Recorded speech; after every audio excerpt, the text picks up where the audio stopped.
Yeah. There we go. Hi, everybody. Hi, Tony. Hi, how you doing?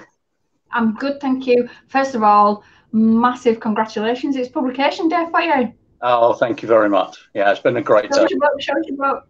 Okay, so it's let me just, there we go. So Ta-da! loads of these little beauties arrived on Saturday.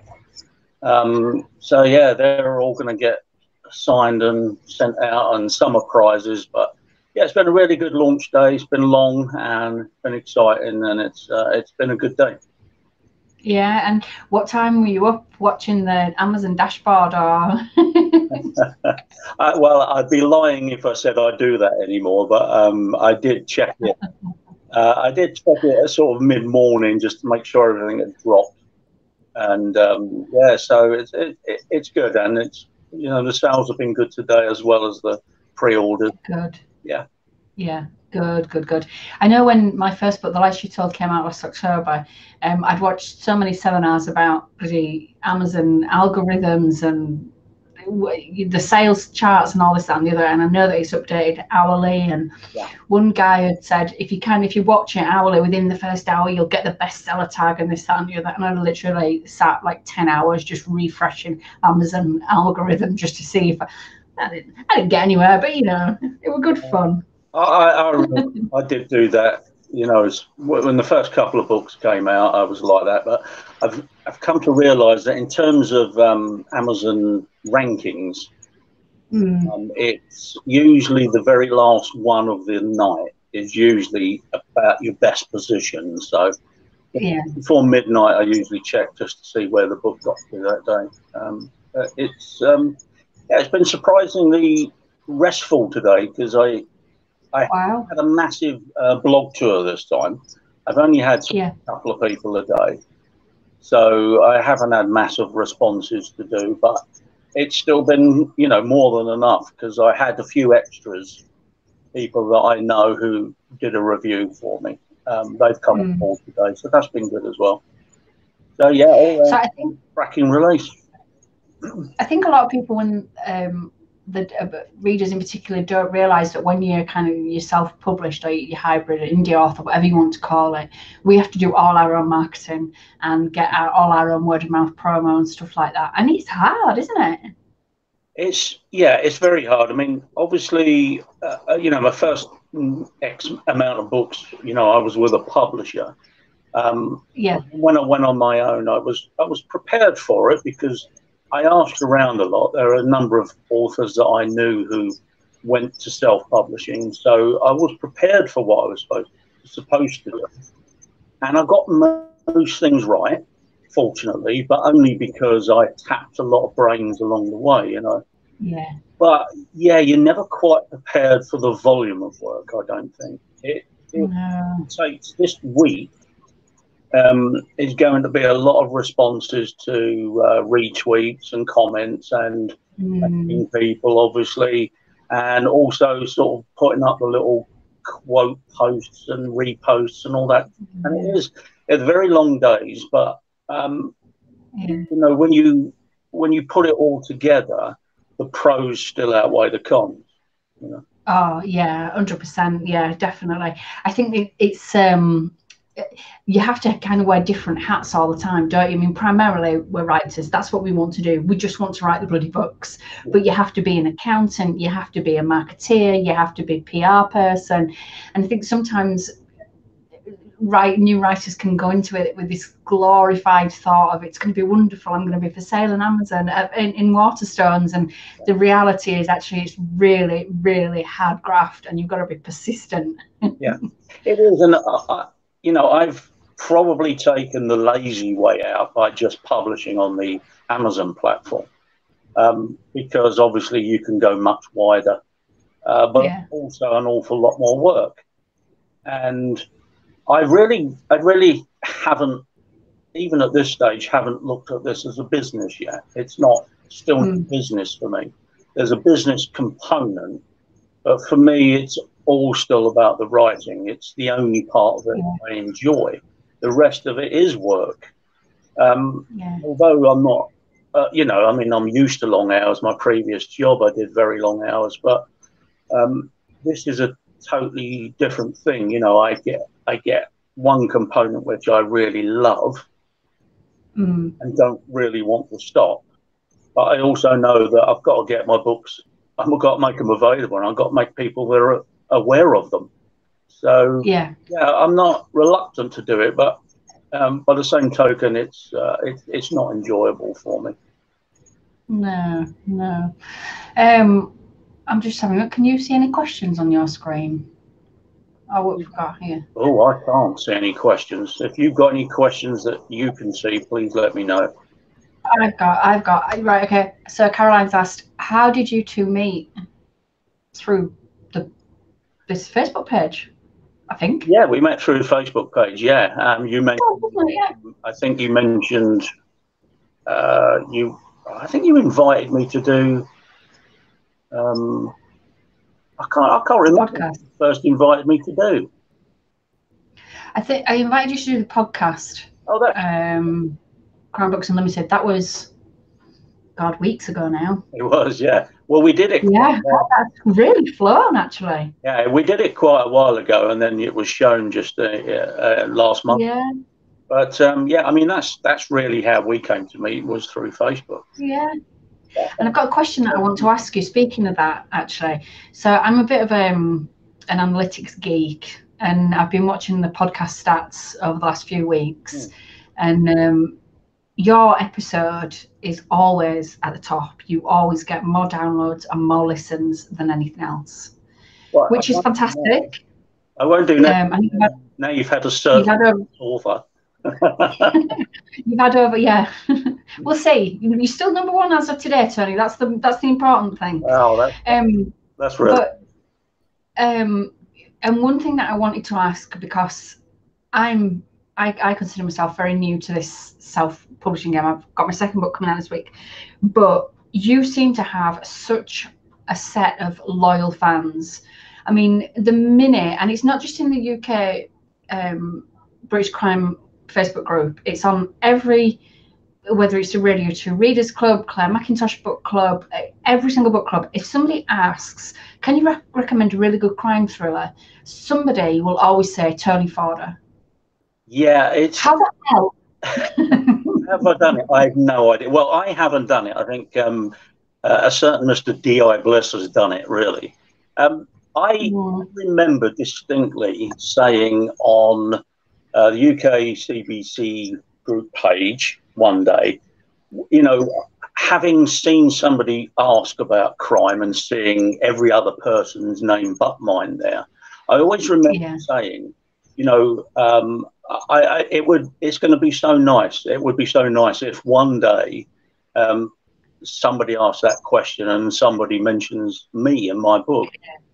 And yeah, it's been an incredible turnaround. I think mainly, I have to be honest, I think mainly what did it was there was a little bit of a cock up last year in terms of pricing for my first 5 books. My publisher put my first 5 out for 99p. Instead of doing it for a day, they did it for a month.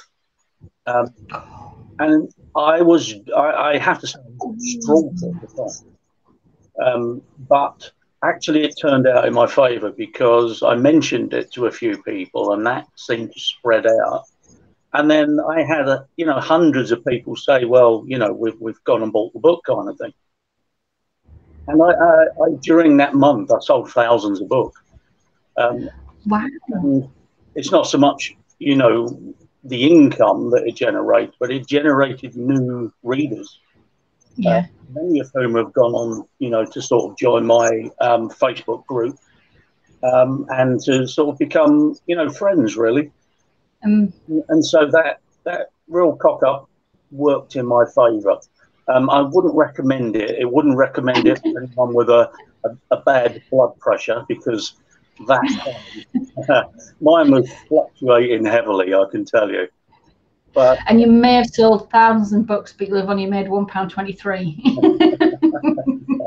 It was a little bit more than that, but it wasn't much more. You know, my publisher. It was just from the depths of despair, really. And over Yeah. the course of a few weeks, I mean, I had a few. Obviously, I had some readers. You know, the Bliss series had acquired a number of readers during the period, but I think that one made a difference. That month, Yeah. last July, I think it was, made all the difference for me, really. Yeah. Yeah, I think that's how I first started reading about Bliss. Was I bought the box set for 99p, and I think I binge read them all in one go. Right, okay, so let me have a look. Question: Did you make? Oh, okay. Hello, Tony. Andrew from Nottingham. I feel like I'm a radio DJ. Andrew from Nottingham. Are both your crime novels available on Amazon, please? I am a member of UKCBC and I'm enjoying the conversation. Oh, good. Oh, Glad you're enjoying it. Well, you go first. I hope. You go first. Oh, all right. So all of my books are available through Amazon. They're available in Kindle, they're available in paperback, and they're all available in Audible apart from two. One of the new book, The Autumn Tree, will be available on Audible next month. And the very last book I have to be made into Audible, which is my Standalone Degrees of Darkness, that will be available in a few months. Well, I've just signed a contract for that today. So, yeah, I mean, my first five are available more widely, so they can be purchased through Waterstones and, you know, and places like that. But everything that I've self-published since is all available through Amazon. Okay, and I'll take my chance now. Hang on a second. So my first book, The Lies She Told, this is the proof copy. Can you see all the tabs at the side? The Lies She Told, Sam, I'm terrible, right. So The Lies She Told, which came out last October, is available on Amazon. And at the moment this week, it's free, completely free, not just Kindle Unlimited. I'm giving it away. And the second one, which is out on Friday, is The Web They Wove, which is the second in this particular series. So there will be three in total in this series, Tangled Web series. And like I say, that's out on Friday. It's available for pre-order for 99p, and the paperback will be out for $6.99 on Friday. There we go. Can I ask then, how are you feeling about Friday? I'm a bit nervous. I thought I'd be all right this time round because I've had more help with this one than I've had previously with the last one. Yeah. But my parents are kidnapping me on Friday and taking me out for lunch to celebrate, so that I don't sit constantly refreshing my screen. And you know, you can't control something, you just have to trust the universe. So that's what I'm going to do. Good. So are you checking your pre-orders every day? Absolutely, every hour. I tell you a story about that. I guess it was about 10, 15 days ago. I was looking at my pre-orders and I was saying to somebody, I don't know what's happened. You know, I've gone backwards. I don't know. I was expecting to sort of carry along the same readership and hopefully expand, but I've actually, you know, I'm hundreds behind and I really don't know what's going on. And then Amazon, as is their wont, suddenly did a dump of, you know, loads of them in one day, and all of a sudden everything was shiny and happy again. You know. Yeah, I've had that. I was really struggling last Friday, and I was panicking, thinking, "Oh my God, people just lied to me. They didn't like my first book at all. It was all just complete crap." I fooled myself. Who do I think I am? And then come Monday, the numbers had practically doubled. So I was like, "Oh, phew, phew, people do like it." Huge relief, isn't it? It really is. Yeah, it is. Yeah, and it's. I think. I don't think people put much emphasis on pre-orders, but kind of for me anyway, I don't know about you, Tony, it's just kind of validation that people want to read what you're writing. You know, you've spent maybe 6 months, a year, whatever, plotting, writing, you know, drinking more than you should, smoking more than you should, you know, it's pulling your hair out, and you just want people to enjoy it, and you want to know that they're looking forward to it coming out. Is that how you feel? It is, because, you know, I mean, across the year, obviously you sell that same book, but Yeah. nowhere in the quantities of that first week. At least that's the case for me. I mean, after a period, you know, I probably make more with sort of KDP, Kindle Unlimited, than I Yeah. do from actual units. But in that first week or so, that is sort of the mass volume for me. And so I'm kind of guided by that now. I don't do very long pre-orders.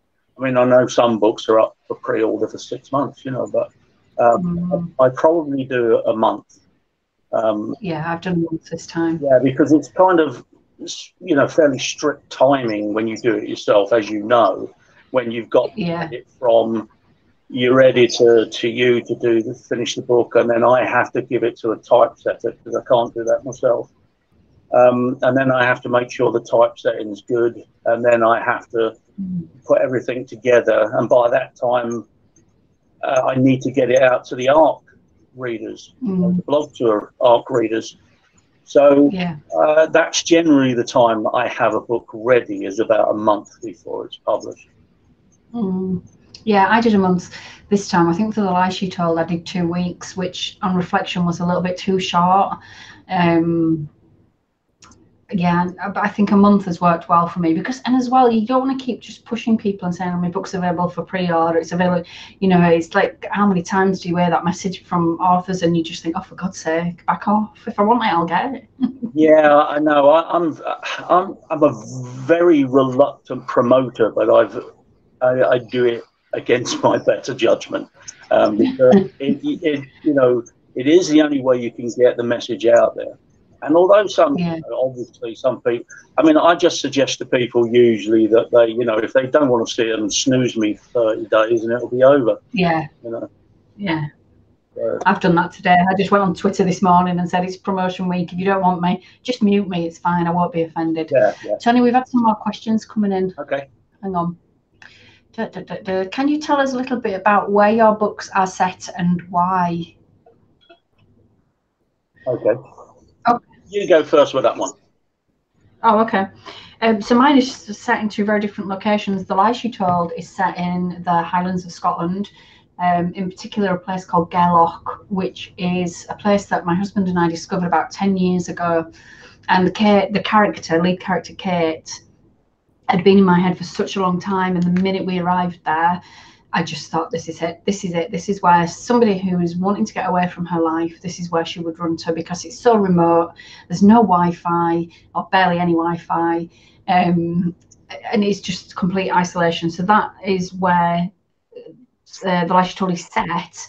But Kate is from Leeds. So the second book, The Web They Wove, is set in Leeds because that's my hometown, and it's a place that is very vibrant and eclectic, and the particular area it's set in is Woodhouse Moor, or Hyde Park as it's known locally, and it's used for all kinds of purposes. You might have heard it in the news recently for not very good purposes, but as a writer, I was just walking there one day and thought, oh, wonder what would happen if a body was discovered right here and amongst those trees, and it kind of went from there. Oh, okay. I mean, I mean, it's good to write about places that you know and places that are of interest to you. I mean, I don't really stray beyond that too much. I mean, my Bliss series is based in Peterborough, and the reason it's based in Peterborough is because that's where I now live. The very first book I wrote, Degrees of Darkness, is based in London because that's where I was living at the time. Or I just moved out of London, I think, at the time. So, yeah, I mean, why I wrote about Peterborough, obviously, because it was my adopted city, I suppose. And I kind of played safe by having my main character in that also a displaced Londoner. Yeah, I mean, that's why Peterborough, really. And along the period of years that I've lived here, obviously I've gained a reasonable amount of knowledge of the place. So I've used quite a number of places in and around Peterborough in my books, you know, for sort of murder scenes, and also plenty of pubs for them to sort of go into and enjoy.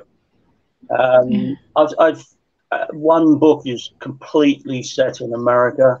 One is quite a bit set in America. And I've got another couple that are set in various places. Sort of, there's one book where they pretty much travel around southern England, and the middle of England, and but if we come back to Bliss, yeah, essentially it is just Peterborough. And that's what I enjoyed about the Bliss books. I've only ever been to Peterborough and waited at the train station there, because that's where the train to King's Cross stops. Yeah. for like 5 or 10 minutes. So it was nice to find out a little bit more about Peterborough. Next question is from TG. Do you ever go for long walks to think out plot lines? I do, yeah. I mean, I haven't got out much lately, but yeah, my wife and I tend to go for walks around Ferry Meadows, which is a sort of a country park that's about 5 minutes away from where we live. So we walk around there, around the lakes, and quite often I drift off and start thinking about plots. My second book, actually, the very first murder takes place is actually in Ferry Meadows. So that helped me.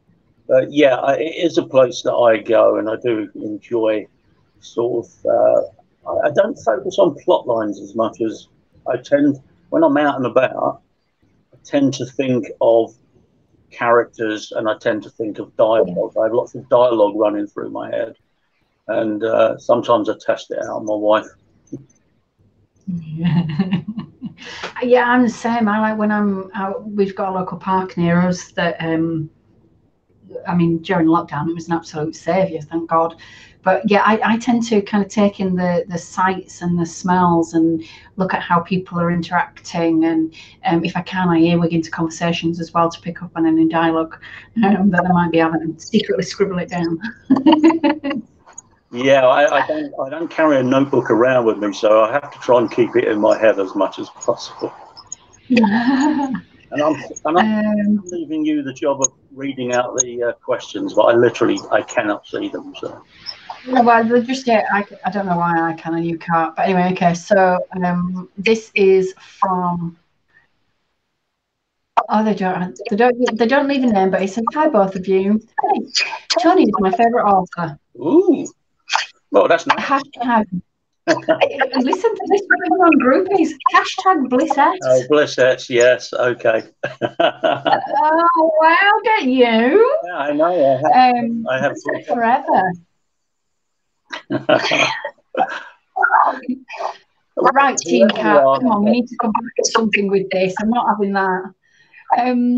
Where did the inspiration for 15 Coffins come from with such a strong female lead?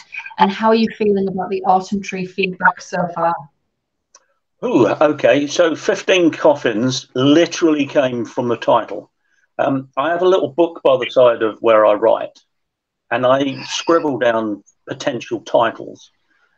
And of about half a dozen on there, the only one that I've ever used is 15 Coffins. I don't know why it came to me, but the title came to me. And then one day I looked at it, and I was drawn to it. And I thought, well, okay, if I'm going to 15 Coffins, let's think what I could write about.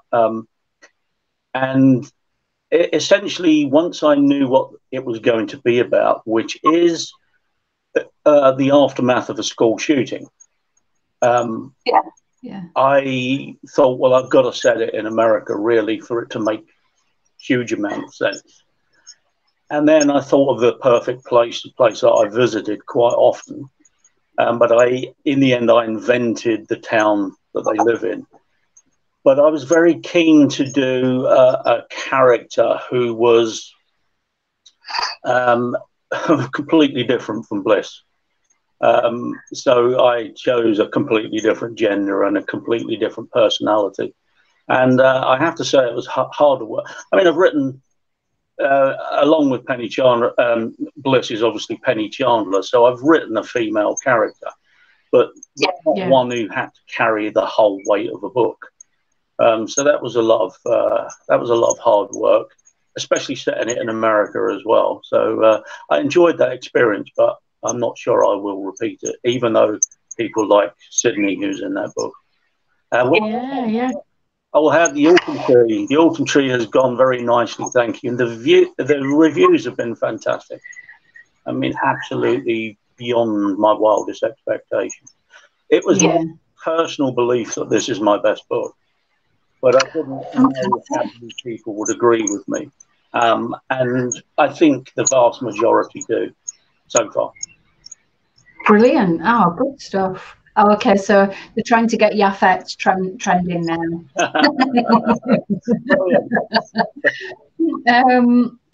Is it still a strange feeling when you are asked to sign books for readers?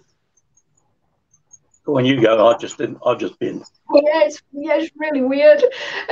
So when The Lies She Told came out, I was in a local cafe, which it's where I do some of my writing from, but I also know the owner, and my two stepdaughters were with me, and we sat down to eat, and the owner came out, and he had like I think it was 4 copies of The Lies She Told for Christmas presents, and we'd completely set this up, but he tapped me on the shoulder and went, "Are you that famous author, Catherine Yan?" I went, "Yeah."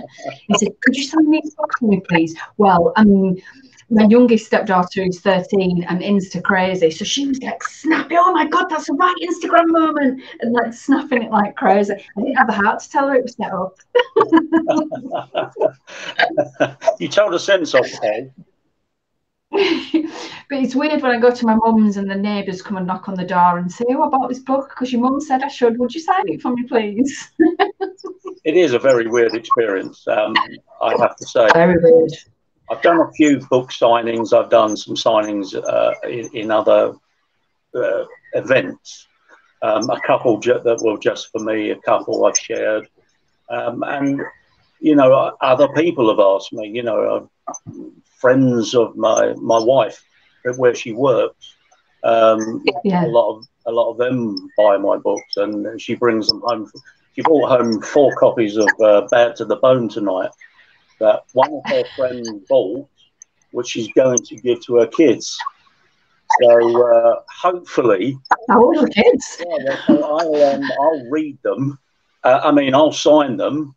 And hopefully that'll generate some new readers for me. So, you know, yeah, absolutely. Real experience. I don't think I've ever asked for anyone's autograph in my life, and I've never had a book signed for me. But it is a surreal experience. I did one signing about 30 years ago for short story anthology. I had a short story published by Pan Books in one of their annual anthologies, and I went to a book signing for that, and that was an amazing experience too. Yeah, I once won a competition to have an evening meal with Joanne Harris, and there were 5. There was myself, and then 5 others, and obviously Joanne. And I had a really old battered copy of 5 Pieces of Chocolate. Yeah, 5 Pieces of Chocolate Orange, and I asked her to sign it, and as she opened it, the cover fell off. It was that I'd read it that one, so I had to like hasten. I was trying to hold it on, and she said, "I'll send you a new copy if you want." I said, "No, please just sign this one." Well, at least it looked well read. It was very well read, yeah. Where are we now? You've both written some intense emotional scenes. Does this take a toll on you when you're writing? Yes and no. It depends what it is. Sometimes I can detach myself, but there are a couple in the new book that affected me, and there's in my 5th published book. Something happens in that book that was quite emotional as well. So there are certain scenes and certain incidents which, leading up to it, I try to get into the right headspace to write it, and that I think does sort of creep into your emotions then, you know, and the subject matter as well. I mean, the subject matter in the new book is horrific, but it happens, and knowing that it happens and that it's going on right now is an emotional thing, I think. And you have to be very careful. You have to be very careful what you say and how you say it.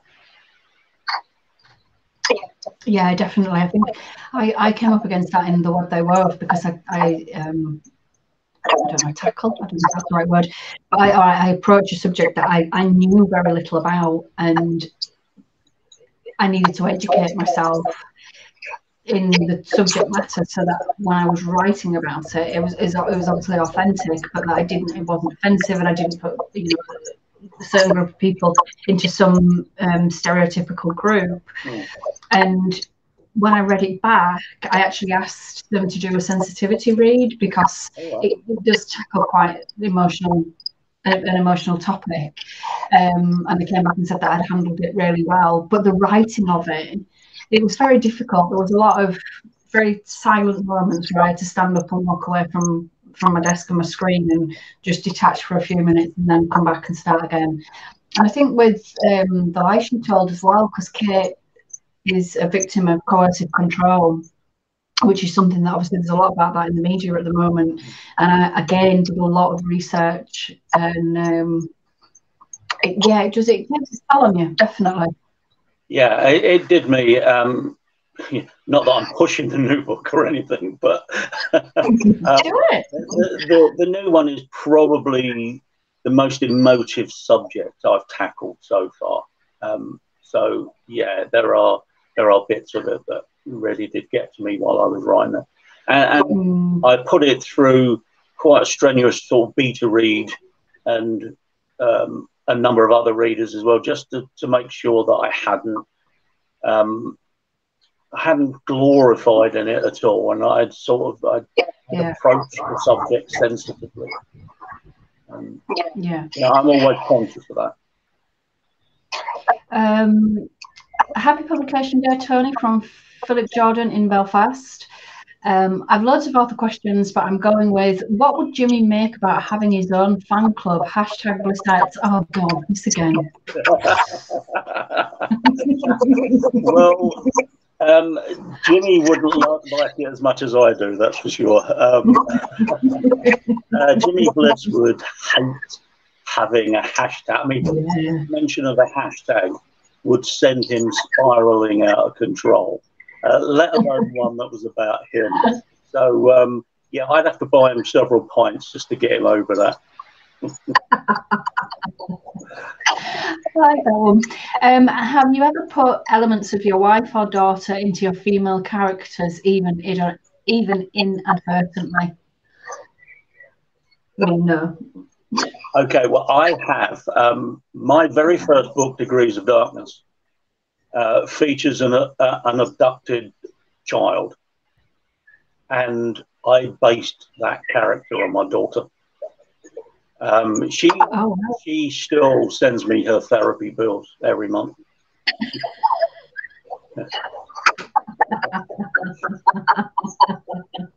No, she does actually remind me of it quite often. Yeah, I let her read it when she was older, and she could pick out the bits that were her. Yeah, I wasn't. It wasn't something I consciously did, but there's a young boy in the lie she told, and after quite a few friends had read it when it came out, they said to me, "Oh God, that kid's based on Daniel, your son." It's like, no, it's not. And then Daniel read it and he went, "Is that me?" I'm like, no. But then when I read it back, I thought, actually, yeah, that probably could be Daniel. So he just asked me for my monthly royalties. Like, that's a chance. Self-published love. I mean, mine was very overt. You know, I completely did it because it features a father having had his daughter abducted and trying to hunt for her. I deliberately chose my daughter and then put myself in his position as to how I would. Yeah. So that helped me write the book. It was my very first novel. So I had no concept of how to go about it and just decided to do it. I don't think I'd repeat that. And I've certainly never repeated my life. That requires too much punishment. Yeah. Should suddenly find you loads of DIY to do. Tony, do you have any plans to write any standalone novels? You've already got some, haven't you? Yeah, I mean, I have 2 standalones, but do I plan to write any more? I have to admit, I don't plan that far forward. No. I've written a new book, but I hope that it's going to be the first in a brand new series. It definitely won't be a standalone. Whether I go to a publisher or whether I publish it myself, it won't be a standalone. Oh, I don't. I might know of a publishing company that'd be interested. Oh, really? I'll chat to you later. Oh, okay. All right, that sounds good. But yeah, I don't set out to actually. I don't set out to write standalones. 15 Coffins wasn't intended to be a standalone, but although I had a second book prepared in my head and sketched out, I've just literally not got around to it, and I don't know that I will. So at the moment, it is a standalone. But I just write books, and oddly enough, it works the other way too. Because when I first wrote the first Bliss book, I never had any conception of it being a series. So you know, it just I write what comes to me to write at the time. We chatted about that when we recorded the podcast, because I found it really interesting that you created an overall arc for Bliss, but it wasn't something that you did consciously. I created the overall arc only once I knew I was going to do a series. Yeah, well, I found that really interesting. Yeah. Well, it was. Yeah, I mean, there's a whole history about the first 2 books, which I won't bore people with. It didn't turn out how I wanted, simply because I didn't know I was going to write that. It was going to be a series. But yeah, I did. I then said, okay, I'm going to develop this character over a number of years. Yeah. Okay, so where do the titles come from? You both have a knack for eye-catching ones. I'll let you take that one. Okay. I don't really know. It wasn't something that I consciously did to start with. I knew that Kate was going to tell a lie, and I knew that I didn't want the readers to know what that would be. So the lie she told came from that. But then I did a quick Google search and found out that there's hundreds of books called The Lies She Told, or The Lies They Told, or yeah, She Tells Lies, or something. So I kind of wish I'd not done it. So it made me think that I knew I was going to write 3 books in this one series, with the overall theme of how well do we know those people, how well do we know those around us. And I came up with, what tangled web we weave, when at first we do deceive. So the lie she told, the web they wove, and then the third one is called When We Deceive, and then the 3 of them will sit within the Tangled Web series. So that's how I came up with that. The first one was an accident, the next 2 are planned. Yeah, titles for me are a bit strange. I mean, as I just said, 15 Coffins began as a title. It just began with that before a word was ever written. Most of my books have working titles which tend to change during the book once I've fully established. Because I'm not a planner or a plotter, I tend to pick up on things while I'm writing the book. The Autumn Tree began life as its working title was Dark Desires. But when I looked up, similar to you, when I looked it up on Amazon, I saw there were quite a few books with that title or very similar. So I thought, well, I don't really know what I'm going to call it now. And then all of a sudden, this autumn theme that I'd been writing but hadn't really recognized just occurred to me. About the tree where the very first body is found, and certain references to autumn. There's a character called Autumn, and it's also the autumn of Jimmy Bliss's career. So I then found, I'm just going to read this out to you. Yeah. Mine. I found this brilliant quote from Emily Bronte, which says, every leaf speaks bliss to me, fluttering from the autumn tree. And I thought, it's got the autumn tree and bliss in it, so I'm having that. So, what are the chances? Yeah, so I included that quote at the front of the book, and yeah, that gave me my title. So I was. That works. You need to get that into made some kind of plaque or poster or something. That's like mine. That's brilliant. Yeah.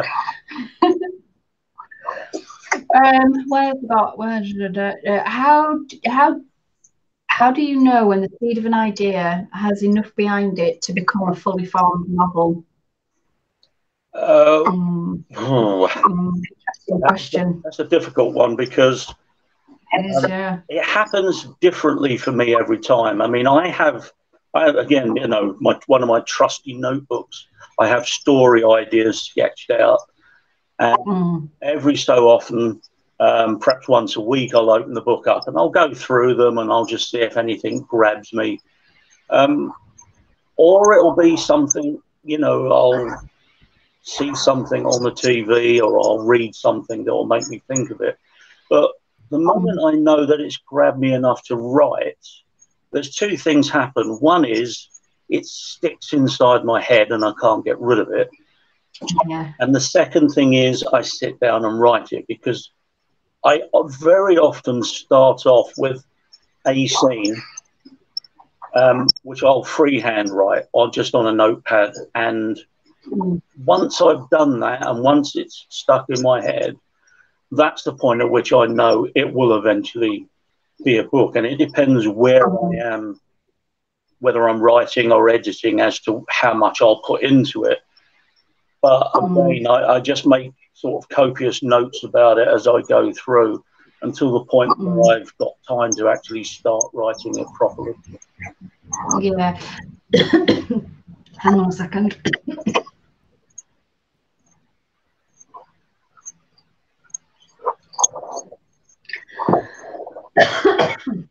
Sorry, I'm just choking. Oh, should I cover for you? Should I do a dance? Yeah, go on. I'm all right now. So no, I was just going to say, I'm pretty much the same. Ideas kind of, I'll filter around for ages, but it's not until they actually won't go away that I then develop and think I've got a story. Yeah. Yeah, I understand what you mean. Excuse me. Go on, Tony. Phil.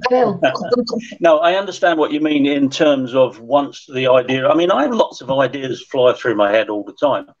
Yeah. And unless they stick or come back to me, then, you know, they probably just escape into the ether. But I very rarely write an idea down initially, because if it sticks, then I know it's something worth pursuing. Some ideas I think are worth pursuing, and I put them in a notebook, and I've not got around to writing them yet. You know, but they will come to me in a certain order, but I don't always write them in that same order.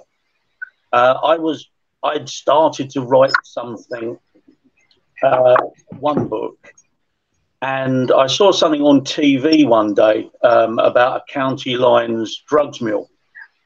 Oh yeah. And I thought to myself, oh, you know, I've got to write that story. So I just stopped the book that I was writing at the time, and I started writing that book.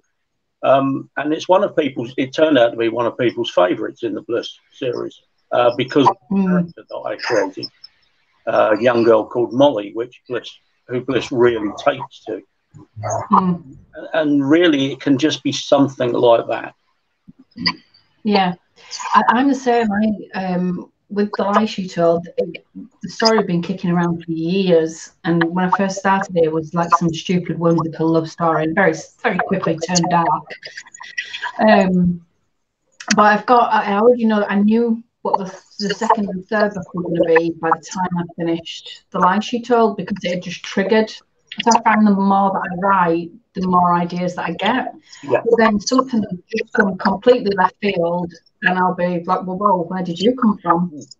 And I read a brilliant quote by Elizabeth Gilbert once, got on my bookshelf somewhere, and it says that an idea will come knocking and will stay with you, and then in a very quiet moment will ask, will you work with me? It's up to you whether you say yes or no. And that has always stayed with me. Yeah, yeah, I like that. Yeah, it's good, isn't it? I can empathise with that. I think, yeah, I think even if it's subconsciously, that's how we behave. Yeah, definitely. Let's see what we've got now. Oh, Sam's just commented, it's oddly unsettling listening to two crime authors chatting with a backdrop of beautiful bird song. I think that's because I'm out in my shed and you can hear the birds that are in my garden. And I would just like to say that's because my cats are chasing them around the lawn, so it's not that nice out there. How hard was it to write a book based in America? I guess that's for me. Yeah, I've not written one yet. I've previously written a book that was mostly based in America, but actually in an area that I'd never been to before. So that was very hard. But it featured English characters, so I didn't have to change the language as well. So in the completely American one, of course, the setting I was familiar with because I'd been to this certain place many times up in Gold Country in Northern California. And although I invented the actual town, I based it on several towns in this one area.